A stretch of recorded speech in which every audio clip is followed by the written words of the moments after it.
Robots, am I right?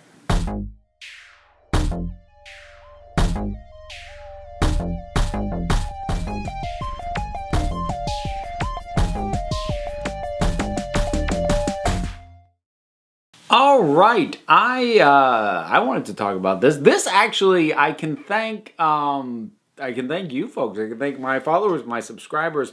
I forget where I heard about Love, Death, and Monsters, Love, Death, and Robots first.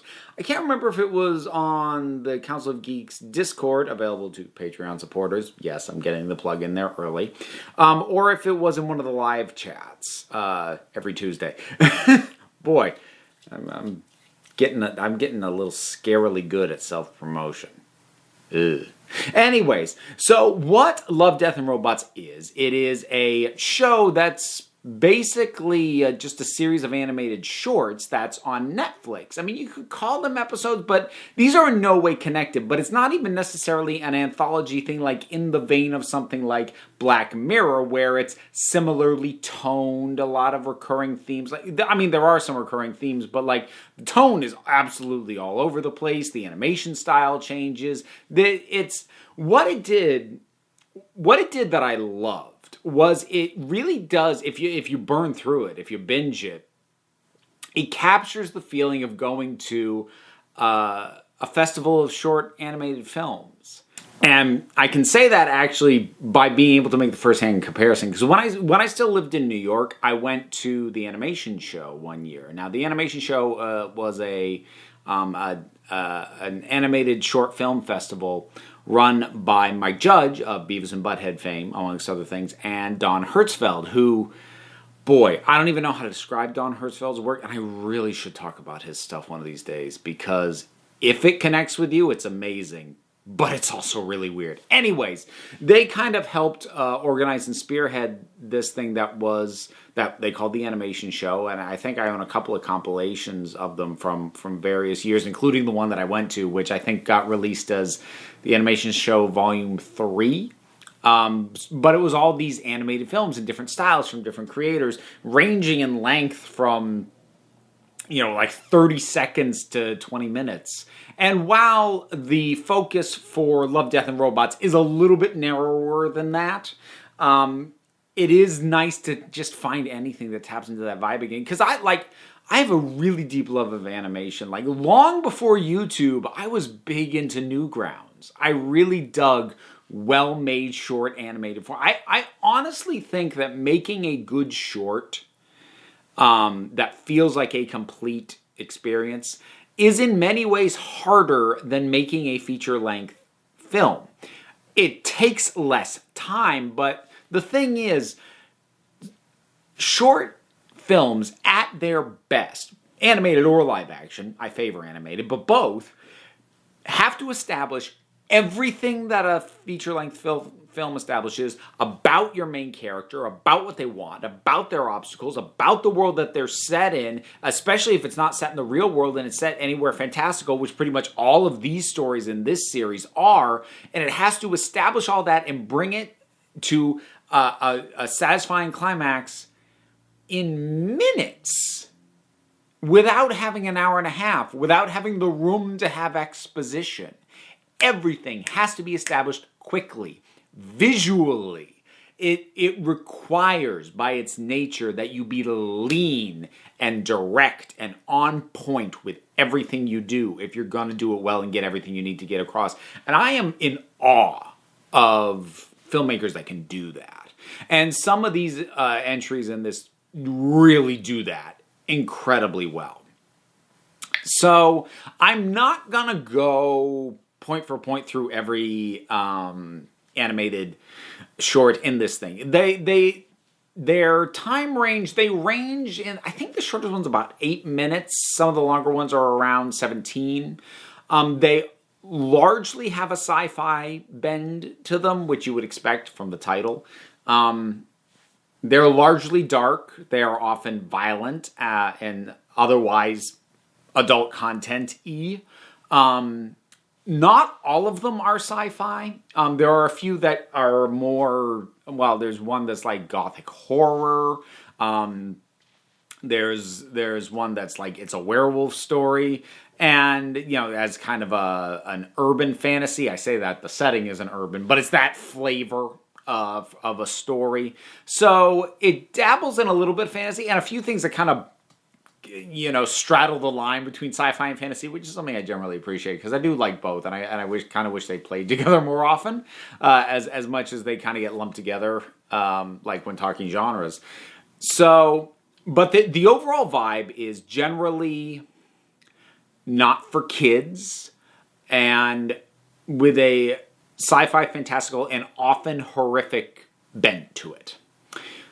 So that's the overall vibe of the thing. But again, individual ones will vary. Some are some go for scary, some go for tragic, some go for funny, some go for touching, some go for cathartic. It does run the gamut.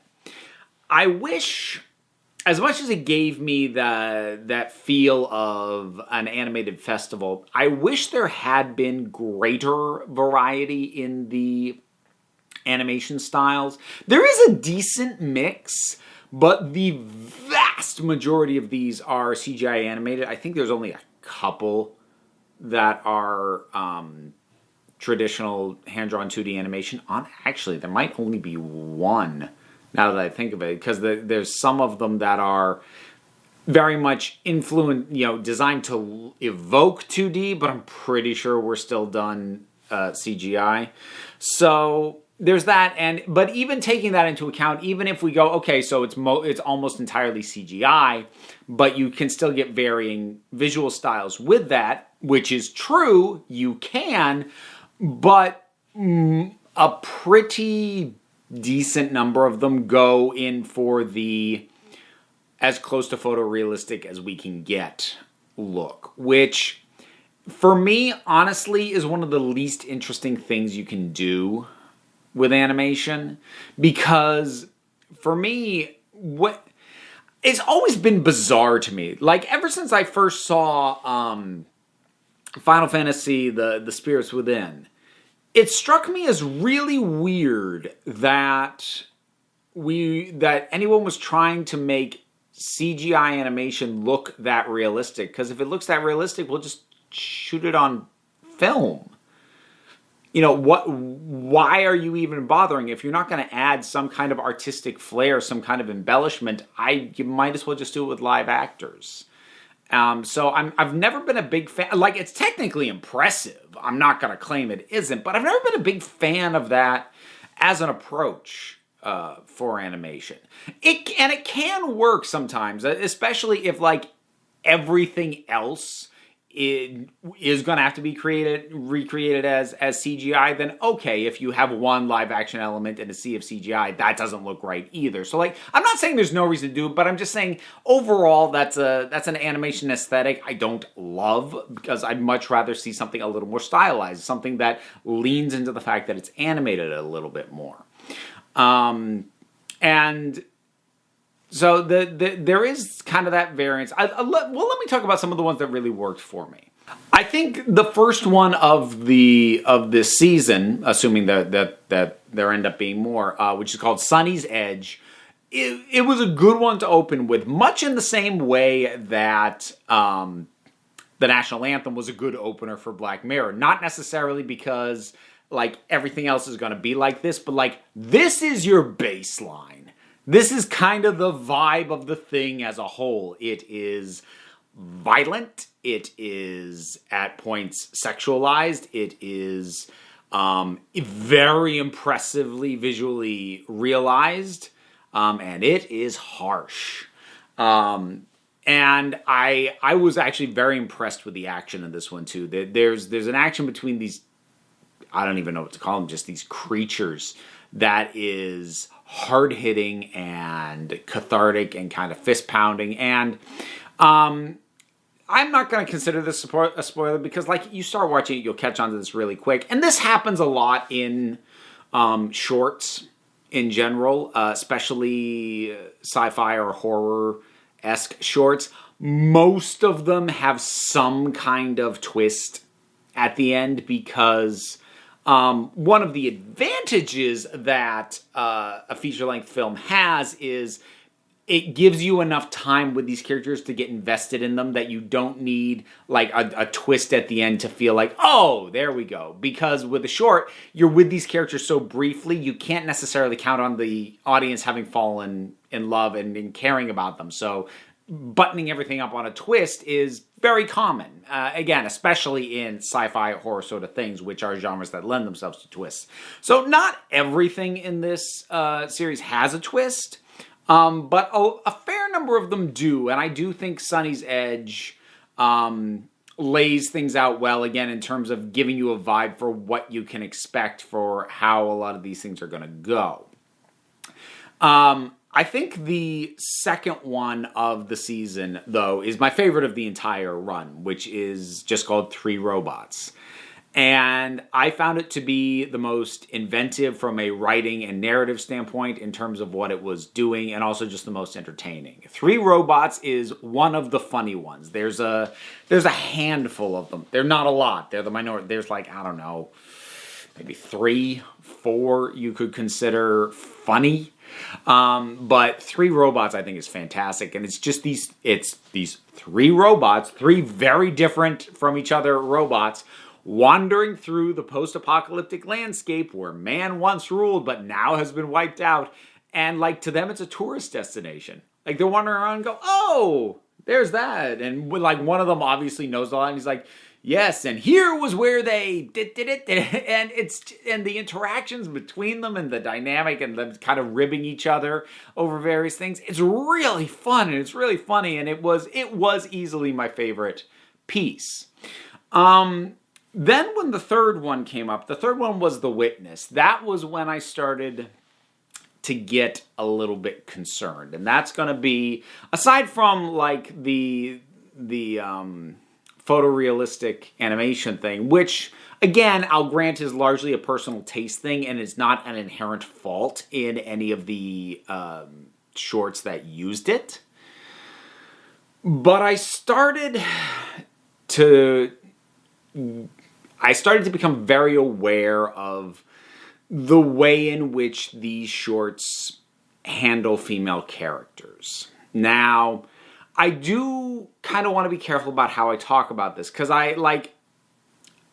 my first thought after I finished it was, I can't be the only one who saw this, right?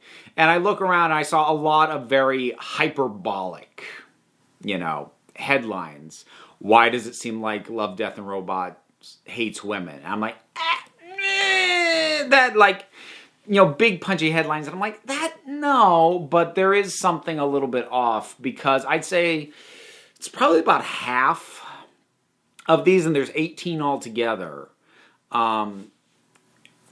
either depict female characters in an overly sexualized or in a way that they have very severe violence committed against them, or both. And it, when I say it's about half, that may sound like, is that bad? Except that, most of the ones where that isn't the case, a good chunk of those simply flat out don't have female characters at all. And so you can't really be like, well, they gave us, female characters who weren't like that. And then even the ones that have female characters and don't do that at all are definitely a minority of episodes, because most of the ones that have female characters are doing this to some extent. And it varies. It's completely a case-by-case thing. There are some that, like I said, The Witness really brought my attention to it. The Witness feels incredibly exploitative, which is kind of annoying because it's got a really cool vibe to it, and it does some really interesting things in terms of visual storytelling. But in some of the other ones, it's very much in passing. Something like The Dump, or Alternate Histories, or When the Yogurt Took Over. Yeah, there's one called When the Yogurt Took Over. It's very much in passing. It's like a fleeting joke. It's like, a character looking at a porn magazine that we get to see the interior of, or it's a one-off gag, but that's still like the entirety of the female presence in the story is a brief bit of nudity. And I will refer back to a video I did a little while ago, which talked about the problem being patterns, because it's not every single one of these individual instances, because some of them are, all things considered, fairly innocuous. Some of them, like I said, like The Witness, arguably also Sunny's Edge to a certain degree. Part of me wonders if I wouldn't have liked that one as much if it came later in the season, after I'd kind of become aware of watching for this. Maybe I wouldn't have liked it as much. I don't know. Things like that, it does feel a little bit more baked into what the story's actually doing. But whether it's that or whether it's innocuous, the issue is how often it happens. Because when something is happening this regularly, the fact that it is a pattern is in itself a problem, even if not every individual instance is the worst offender in the world or could even possibly be defended on a narrative basis or what have you. So for something that is this short, I mean, you say it's 18 episodes, but like I said, they're all shorts. It is a little bit unsettling that this pattern is here. And I don't know how planned this was. My instinct, again, maybe I was being hopeful just because of the initial vibe of kind of an animation festival that I got off it, was that, they had taken, I don't know, proposals from various filmmakers and go, okay, we'll do that one, and that one. I'm not sure that was the case, though. I didn't do a ton of research into how it was made, but I did look over the directors, and there were a number of repeat names, which to me says this was largely kind of coordinated. And whether or not there was a writer's room or what have you, it doesn't... The whole thing, given its similar theming and similar, recurrent animation styles, like I said, a fair number of them do come back to that same photorealism. A lot of them are kind of structured similarly. It feels fairly deliberate, which makes the presence of this pattern all a little bit more, oh, really? Because I'm not sure they can say, well, look, it just kind of happened. But even if it did just kind of happen, my instinct would be it's people jumping in too hard to, oh, we have so few restrictions. What pushed people's buttons? Well, sexual content and violence. And, it's the same problem that I have with the first season of Torchwood.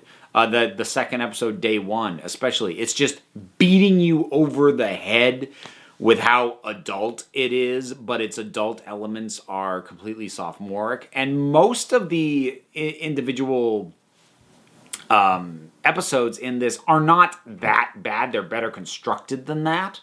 But it does feel like the presentation as a whole was leaning too hard into and we can kill people, and we can show boobs, and we can have them say the F word, and we're gonna do it. I'm like, is there a reason? Do we have to do it every time? We can! That's enough! I'm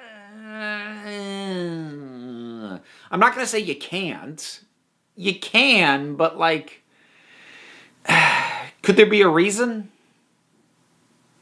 And sometimes there is, but not always, and not for as often as it happens. I want to get off the negative train and touch on a few of the other ones that I really liked. I actually really, really liked Suits, which is one of the few, I'd say probably that one and Lucky 13, that have prominent female characters that do not feel exploited in some way. Because the others where female characters are present but don't feel exploited, they're very much side characters. That's the case in Soul Sucker and and I've lost the name, whatever is the kind of heist one. But what I really liked about Suits was I think it's as much as it isn't my favorite, I think it is the one that exemplifies best what I talked about a short's ability to tell a complete story and set up a world and give you a complete picture with no exposition and get you to care about characters in a really short amount of time. This does it. Like what Suits is, and conceptually and visually easily could have filled a movie. But they made a short, and it's a great short. I was really impressed with that one quite a bit. Blind Spot, that was the heist one. And Zima Blue, I actually kind of liked. I was worried at how pretentious that was going to be, and I kind of even saw where it was going. I saw it coming, but it still hit the landing well enough. I'm like, yeah. So despite my reservations and despite, things that I feel like I would have otherwise liked if they weren't in this pattern, like Good Hunting, I feel like I would have liked a lot more if I hadn't been watching it in connection with other things that were giving me similar, slightly skeevy, exploitative vibes. I probably would have liked it better in isolation. So I feel like lumping these things together in some ways didn't do them favors. I would love to see Netflix continue this. And honestly, I'd love to see them expand it out to other genres as well. But if they ever do this again, I would like to see them vary it up more, just across the board. In terms of not always going for the edge or, had some, we got to have one gruesome thing or, whatever. So I feel like this was them doing all this stuff because they could, and I'd like to, if they do it again, see a little bit more restraint and go, okay, look, we could do that, but we did it for its own sake last time. If we're going to do it, let's have a reason. Is there a reason? No. Okay, well, let's do this instead then. So I'd love to see this get refined and feel a little bit more purposeful. For right now, though, it's pretty fun. And if you are a fan of animation, especially animated shorts, and you don't mind potentially violent and occasionally sexually exploitative content, then I would recommend checking this out. Actually, more so if you flat out enjoy that stuff, which some people do, and that's fine. When I complain about these patterns, I hope I never come across as like judging the people who actually enjoy these things or don't mind them or whatever. Like, that's fine. I don't think you're a bad person. They just, they bother me, and I wish to explain why. So that'll wrap up this one, I think. Love, Death, and Robots. You seen it? What'd you think about it? What one was your favorite? What one was your least favorite? What'd you think of the one random one that was basically live action and had Topher Grace and Mary Elizabeth Winstead? That was out of nowhere. Pretty fun, though. Whatever your thoughts are, drop something down in the comments. Let's talk about a whole bunch of stuff to do. Buttons, links, Patreon. Feel free to support me there. I'd appreciate it. Links to other stuff besides. It's all down in the description. Give it a look or don't. Because at the end of the day, folks, you're the council. I'm just running the meetings. And until next time, this council is adjourned.